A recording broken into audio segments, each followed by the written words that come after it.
Hello and all, it's Nerdcraft here, bringing you game number 4 of this best of 7 series here. Spawning on the eastern position of the Antigua shipyard is going to be from TTE Sports, our Red Protoss player, WhiteRa.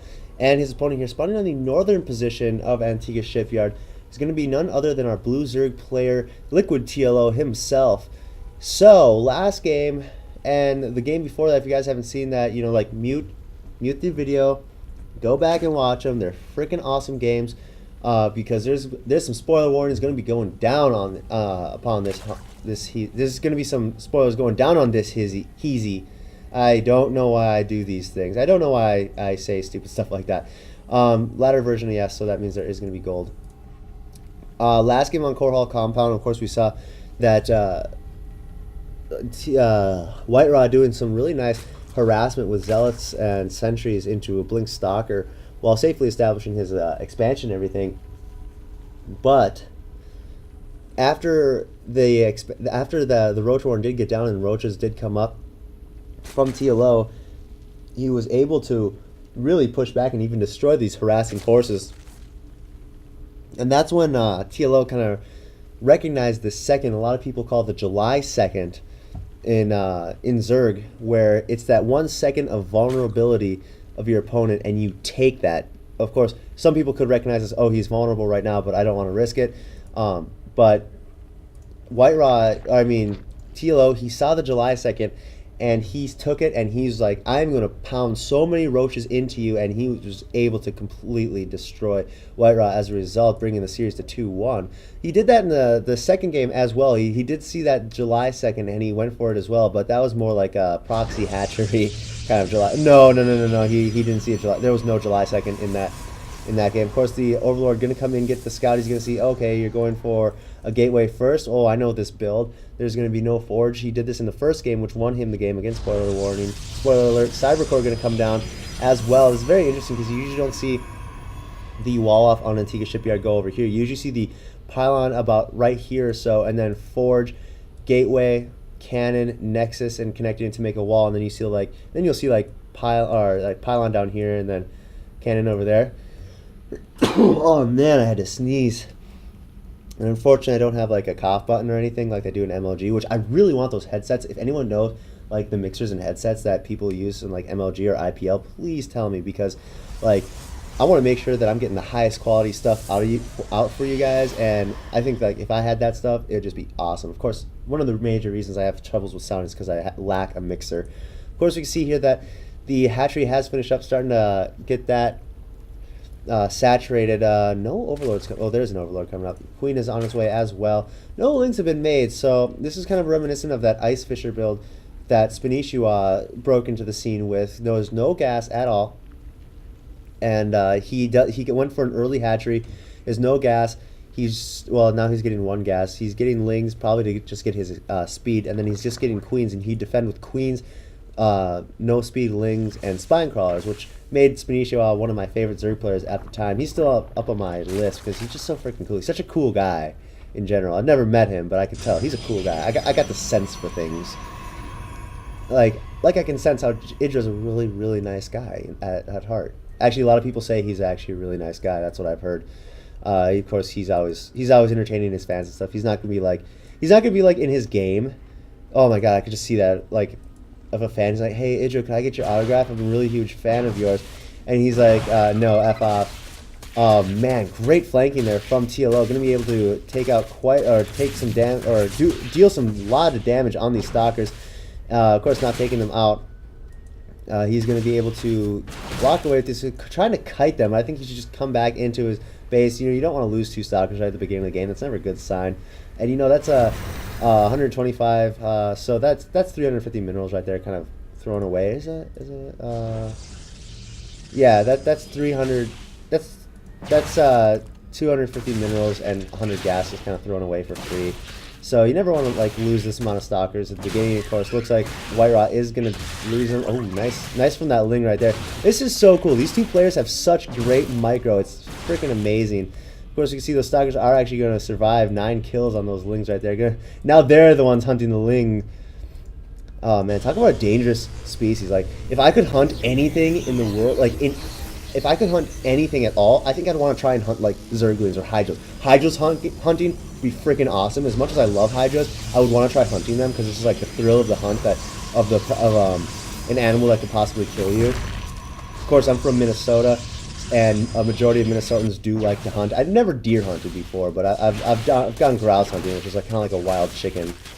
And those stalkers are going to be surrounded by the lings and taken out. Now, it's interesting that this gas was taken, but speed is not coming up at all. It looks like he just used that gas so he could get up to his layer tech.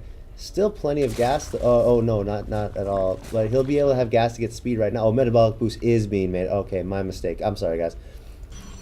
Robo facility coming up. I decided that made me sound like a real sicko, saying that I want to hunt the Hydralisk.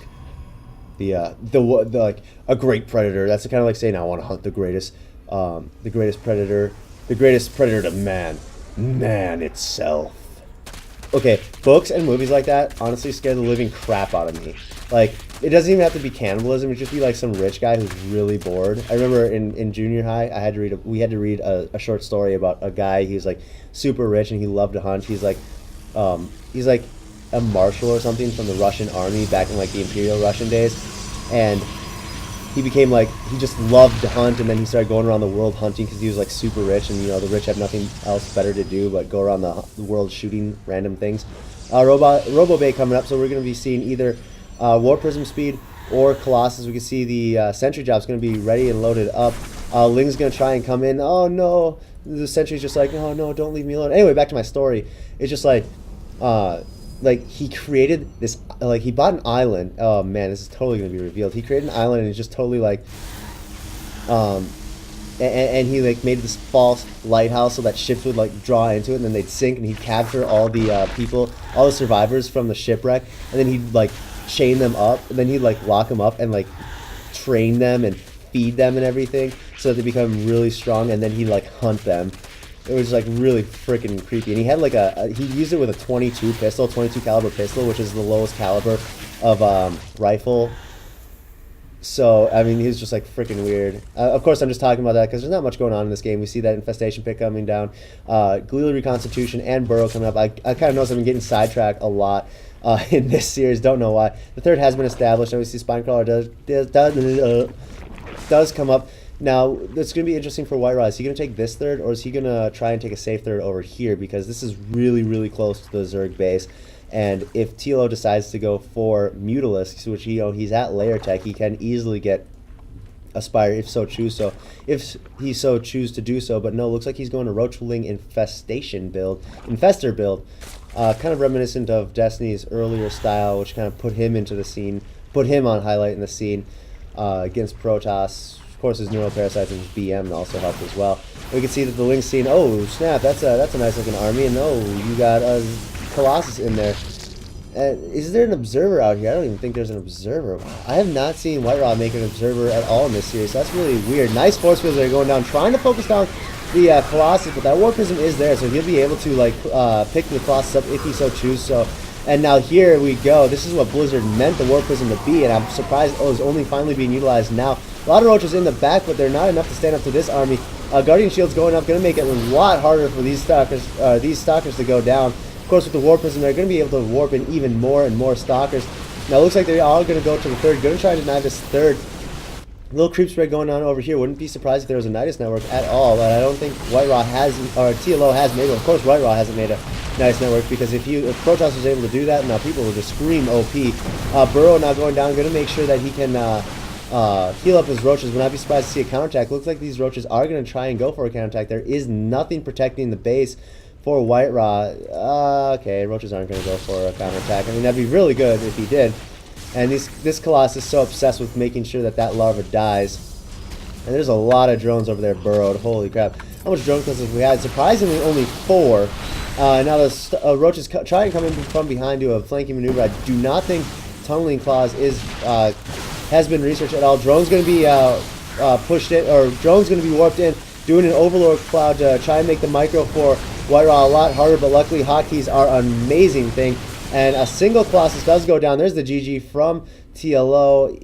Now WhiteRa is going to be able to tie this series up to 2 apiece. Sorry about my like random ramblings throughout the game. I was kind of like, I don't know. I'm really distracted. I took my medicine for my ADHD and everything like that. It's like, come on, I'm on my Ritalin, stuff like that.